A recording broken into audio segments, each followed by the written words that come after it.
everything that you ask for in the name of Yahweh Bashim Yahushai is going to be done. That's why they say two is better than one. You know,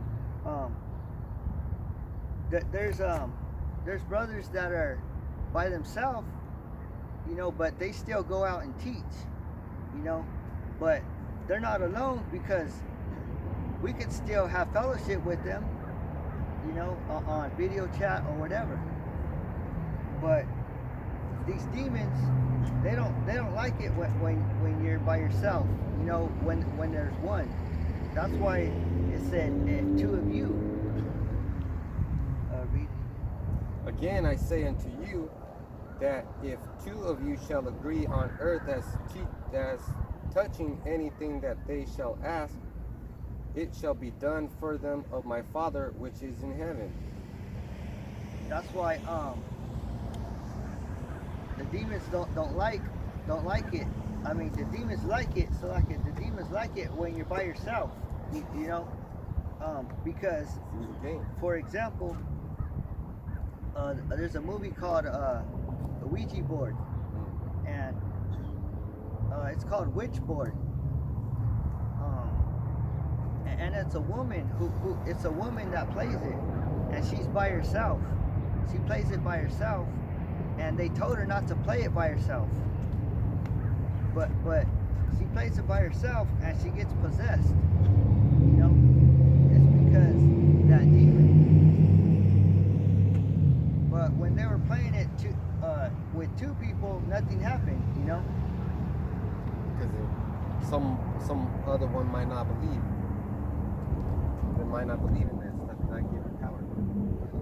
So when you got two people coming in the name of Yahweh Bashim Yahushai, things are gonna get done.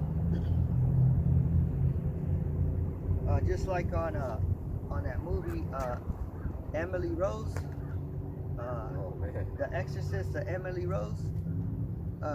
You always see women getting possessed.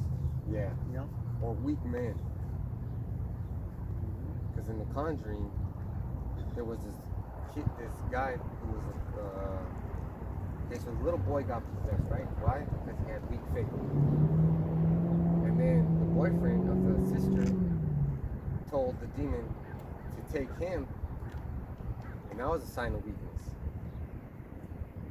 Yeah, or it's little boys, you know. Yeah. Like Damien. Oh shit, yeah. In verse 20, for where two or three are gathered together in my name, there am I in the midst of them. See, so two or more, you know, and we got another brother, you know, that's pushing this truth too. That's a part of our camp, you know, but he lives in a different town. But you know, that's showing you two or three are gathered in the name. And, yeah, and if he said that he's there in the midst, he's really here. You have to believe it. You have to believe it, and then you have to teach it like you believe it. Because how are you going to teach something that you don't believe? Like when they're playing dice games, shake it, they throw snake eyes, what do they believe? That man lost. Or he rolls it and he calls 7, he lands a 7, what do they believe? Because they see a 7, that man won. You know, just something that they made up, you know. But what if I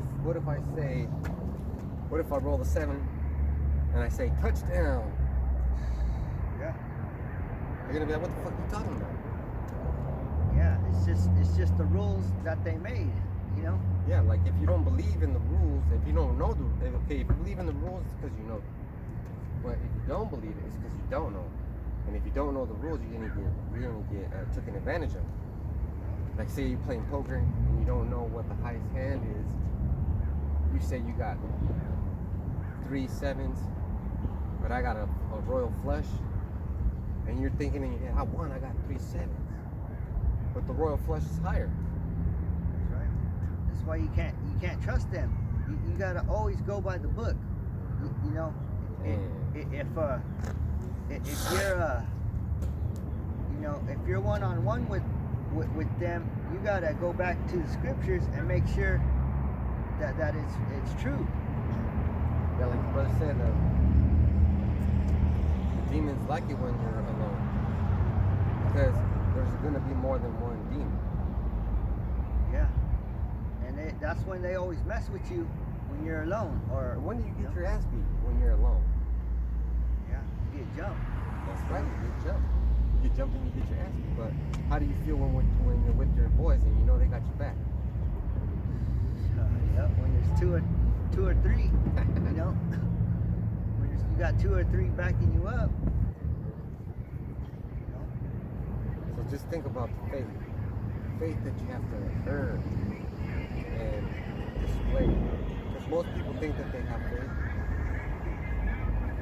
Like that dude, even that dude that sings, I don't know if he sings, but he's got tattoos in his face and he's always Jesus Christ. So he turns blue in the face.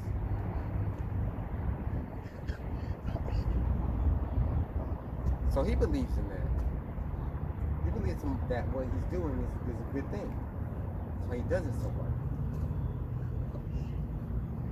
But that's not going to do anything.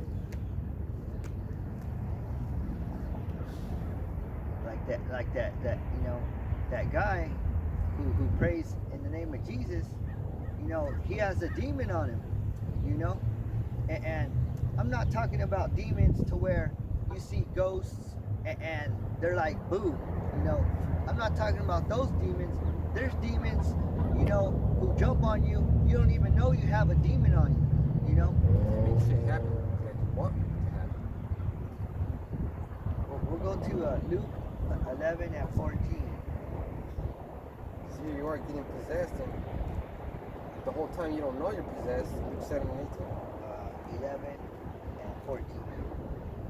And the whole time you're being possessed, you're getting it taken away by your imagination.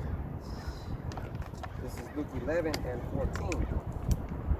And he was casting out a devil, and it was dumb. And it came to pass, when the devil was gone out, the dumb spake, and the people wondered.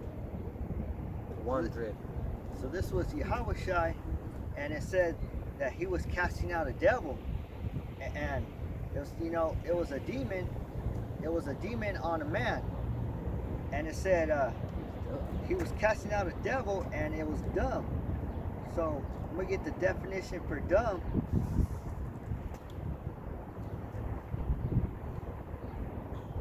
So definition for dumb. It's dull in hearing, deaf, or lame in tongue. So that's what dumb means. When you call someone dumb, that means that they're deaf or they can't speak. You know, that they're lame in the tongue. Because lame, I'm gonna get the definition for lame.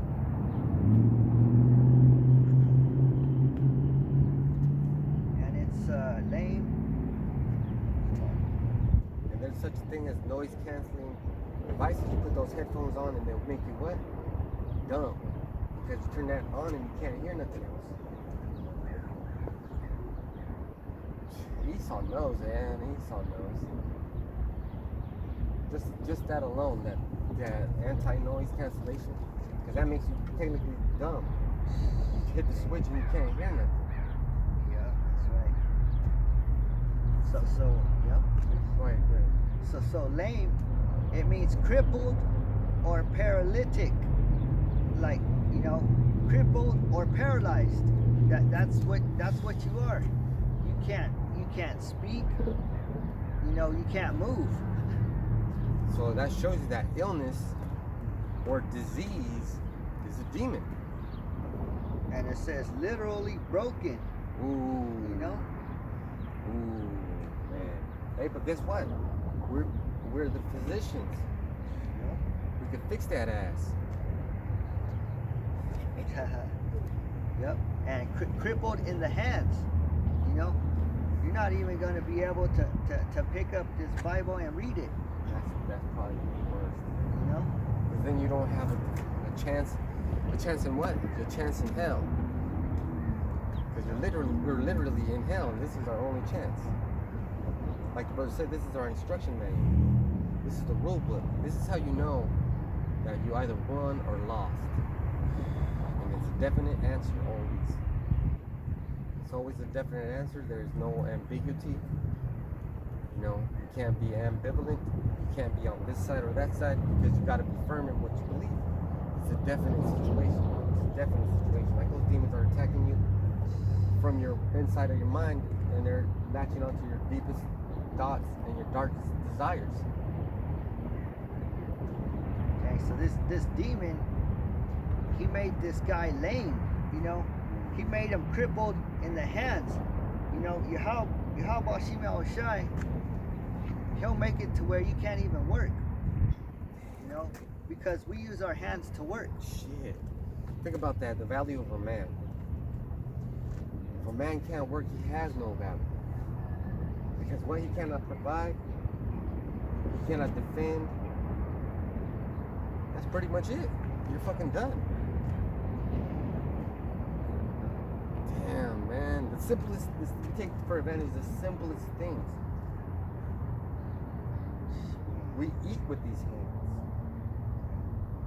Our limbs are our tools, you know. A father is so important, because with these hands we can hold a baby and protect them, and we can kill another man that's trying to kill our family. The Spirit will pour into us, and we will do those incredible things with these hands. But that demon fucked up your hands. Or he fucked your mind up. Or he fucked your feet up. Or he fucked your penis up. Or he fucked your ass up. Or he fucked your ribs up. Or your back up. Or your knees. Your neck, your shoulders, your fucking face. So many things, so many possibilities.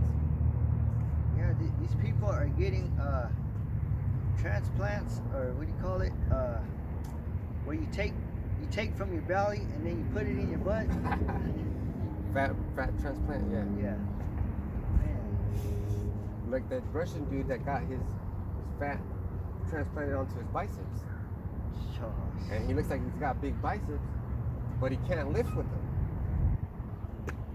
What the fuck's the point? That's not muscle. You know? What's the point? That's not real muscle. Because this is the real powerlifting right here. You're doing the real powerlifting here. Because those demons don't like it. They say stuff. Man, we're trying our hardest to get this guy to fall, but his faith is keeping him up.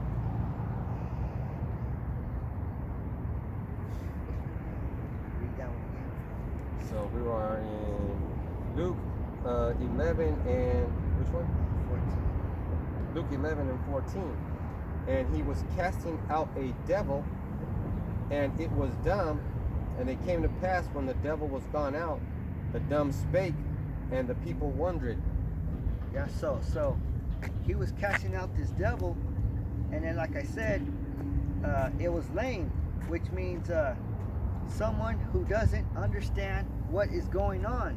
You know, you don't know what's going on. These 2/3 don't know what's going on. That man that sings, Jesus Christ, he don't know what's going on.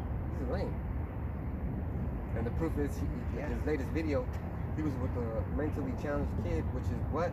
Lame. And also, he was pathetic, because right here, pathetically lacking in force or effectiveness. Shit. There ain't no force in that. You know, that ain't effective. That's pathetic. That's really what it is. You know,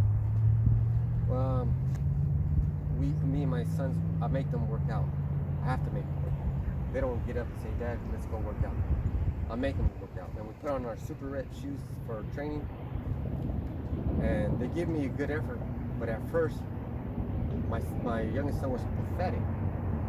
He would lag behind, and I would hear him breathe so hard and heavy, and I would like take pity on him because he was pathetic. But then I told him, you better keep up. And then he started keeping up, and that's when I realized he was just in the transition of from pathetic to not pathetic, because he gives a good effort. It's just sometimes he's pathetic. Makes you wonder.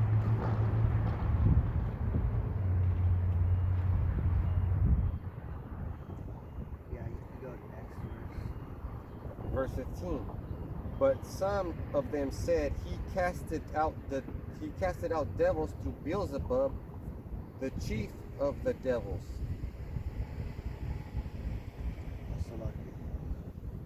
verse. So, 1 Timothy 4 and 11. So after he casted out that demon, he was able to speak, you know. Yeah, Yahweh Shai, he healed him. He was able to start learning these scriptures. This is 1 Timothy 4 and 11. These things command and teach. So that's plain. It says these things command and teach. You know, that's what we got to do, is learn ourselves, and then we got to teach. You know, that's the duty of a Hebrew Israelite man.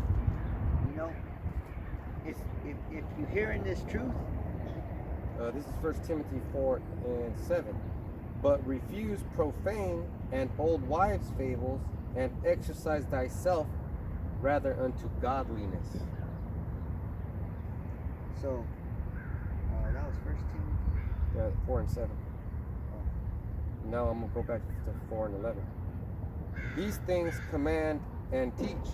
So you got to fix yourself. Yeah, so we exercise ourselves. That's why, you know, when you exercise, people exercise with weights, they exercise, but we exercise with these scriptures. You know? And we exercise with weights. And you exercise your everyday role as a Hebrew Israelite, as every day you make choices based on your faith. But you know, there's people who exercise, but they don't have the truth, you know, and that's no benefit, you know. It's some benefit, but if you got the exercise and then you got the truth, you know, that's a double whammy. Because there's something called a placebo.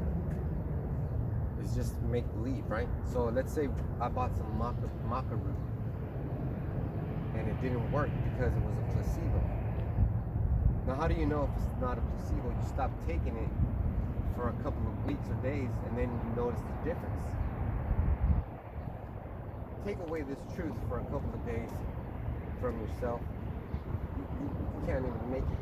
You won't make it. yeah. You'll be saying how much you won't make it. You know it's real. Yeah, things will start turning bad for you know. It's like the milk goes sour. You're not going to drink sour milk.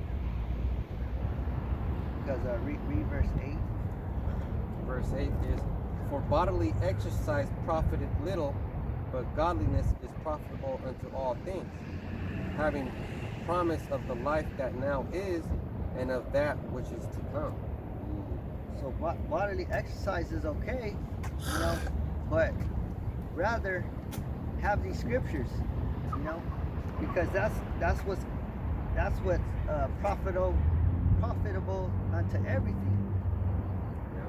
You know, some guys make thousands of dollars a day. Some guys have big pockets full of cash. Some guys got all the women. But that doesn't profit you. That's all going to end in this life. So you have to have things that is going to profit you in the next life, like your faith. You don't want to be that bird food, do you? Be lying on. You check this out. You could be hit by the missile, and the Lord will keep the spirit on you. You're all burnt up and disintegrated. feel that pain, or he'll kill you and make the spirit stay on you, and the birds are pecking at you. You're getting tortured while you're dead.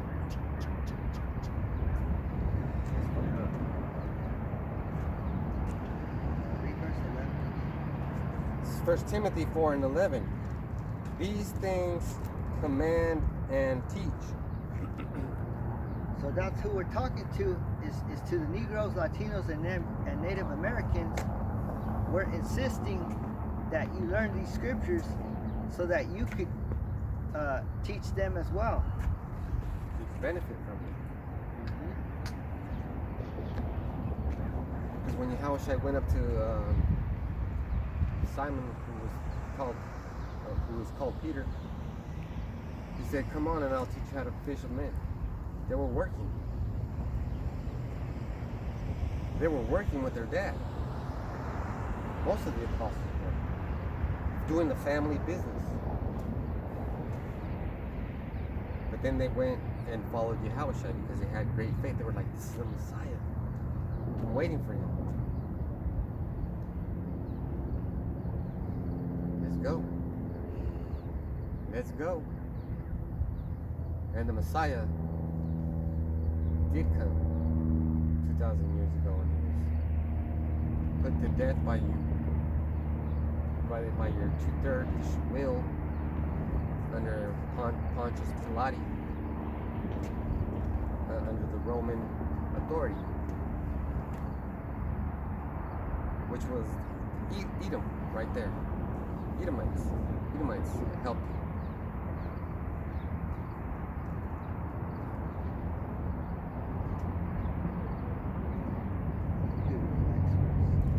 Uh, 1 Timothy 4:12.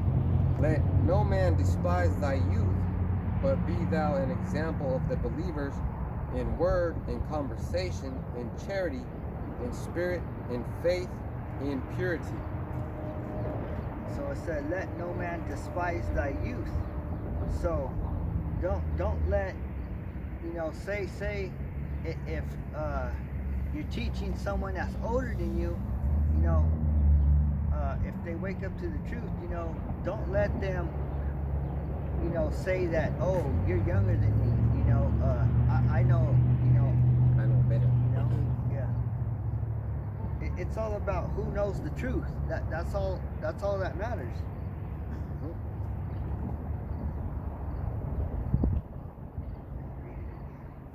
Let no man despise thy youth, but be thou an example of the believers in word, in conversation, in charity, in spirit, in faith, in purity. So we have to be an example in everything we do. That's conversation, charity, spirit, faith, and purity. So all those things are going to get tested. Yeah. All that is a form of quality, What do you do when you go and buy, let's say we're buying a TV. We're looking at the quality too, and we want to get all the bells and whistles, but we're also looking at the price. So we get so what would you rather get, a flat screen TV or a smart flat screen TV? Get the smart one. Yeah. Because our faith, it should be glowing, That's how people know that you're into something. When you're into music, you bump the music you're into in your whip, in your cherry. You're driving it. You got your bean on, and you got it all. Although you're going to work, for that moment in between here and work, you're bumping that music, and it's telling everybody that's within earshot of that music, this is what this guy listens to. This is what this guy's all about.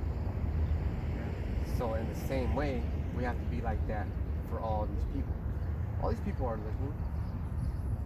Yeah, because we're telling you that this truth is working out for us, and it could work out for you too. So we sound like an infomercial now. But it's true. It's true. We're not selling you knives. We're not selling you fucking Super Nintendos. We're not selling you anything. we're giving it away. That's right. Now we're sounding like an influencer. It's so unbelievably good. We're giving it away. Yeah. Because we got it from the Heavenly Father. You know? Yeah. You know, and with the Heavenly Father, He gives you rivers of living water. And if you ask the Heavenly Father for a meal, He'll feed you a meal every day. He's gonna have your belly full. You know. Not just any meal. Let's say it's a small meal, but that small meal has nutrition, and it's gonna go in the right places. Meaning the micronutrients are gonna go and feed every part of your system, and needs that nutrient, and you're gonna take it in, and it's gonna go into your bloodstream, and you're gonna do good with it. You're gonna push out the bad and take in the good.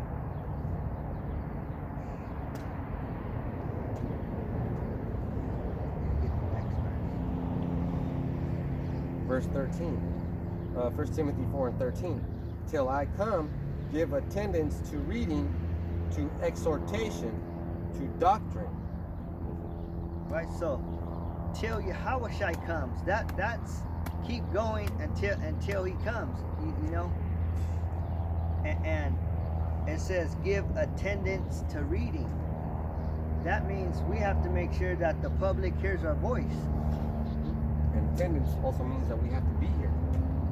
Yep, that's right. If this brother says in the opening, we're the Hebrew Israelites, we come in and week out. That's our attendance. We're here week in and week out. No fucking miss. We're here for you guys so that you could attend. You know? Because if we don't teach, you don't learn.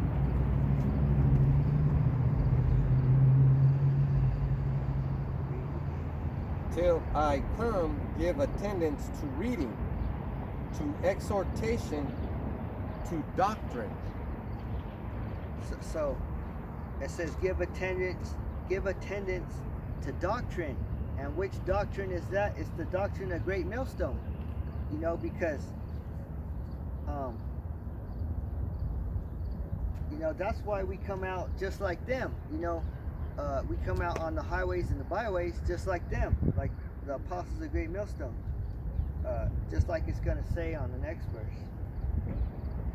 Neglect not the gift that is in thee, which was given thee by prophecy, with the laying on of the hands of the presbytery.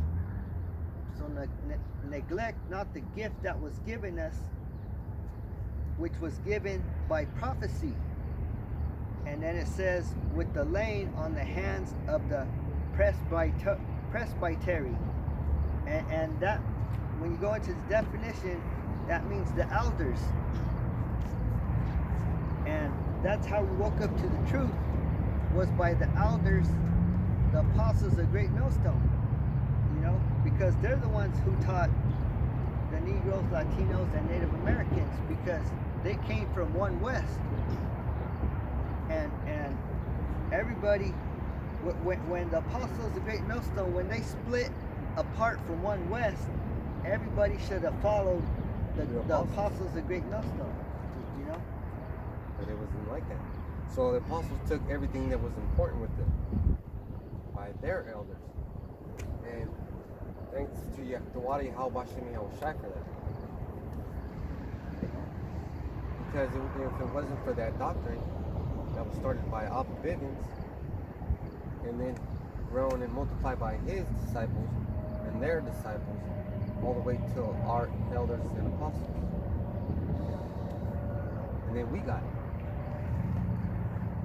Salt the water for that, man, because that's the running that we were talking about in this lesson, so that we may run. Yeah. And it said run with it. Right? Run with it. Let's say there was a barbell here with a couple of weights on it, and everybody tried to pick it up, but nobody knew how to pick it up. People would get injured. People wouldn't want to do it. They wouldn't know why to do it. Now there's a science behind every lift. They tell you what muscles work, or that. So then if you're taking yourself seriously, you're going to lift this the proper way, right? Neglect not the gift that is in thee, which was given thee by the prophecy with the laying on of the hands of the presbytery, our elders. Yeah, that's why they have a saying, run with it. You know, like if I give you something that's precious, you're gonna run with it, right? I'm gonna take it and I'm gonna run with it. That's why they say, like in the game, they'll hook you up with a fat sack. They'll tell you run with it. And if you don't know what that means, you know, what are you gonna do? Let's say we give you, like the Lord, He said, run with it. He said, here's your talent, run with it. How long have you been running with it? The time that you've been running with it, you've been expressing yourself in this way, shape and form. You've been living the scriptures out to the best of your ability, and now you're showing your proof. And then when you come back to the Master, He says, how far did you get? Right? You ran with it, how far did you get? And then you tell Him all the way. All the way, big boy. All the way, homie.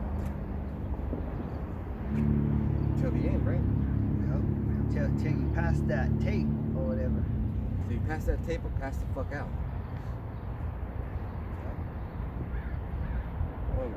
Two more. These last two. Okay.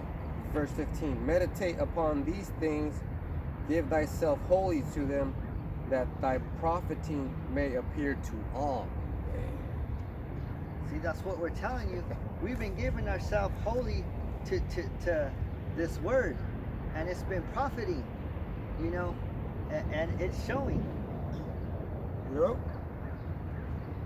Because if it wasn't, you know, we wouldn't be out here, you know. Next one. Take heed unto thyself and unto the doctrine, continue in them, for in doing this thou shalt both save thyself and them that hear thee. You see that? So it works out for us, it works out for you, you know, the teacher and the one that's taught. You know, we're both saved. It works out for us. Mm-hmm. Bada bing, bada boom. That's right. Case closed. Case closed. It's like mashed potatoes and gravy. Right? It works out both perfectly. That's how you get saved, you know? You gotta listen, you gotta teach. You gotta teach, you gotta listen. You gotta listen, you gotta teach. You gotta teach, you gotta listen.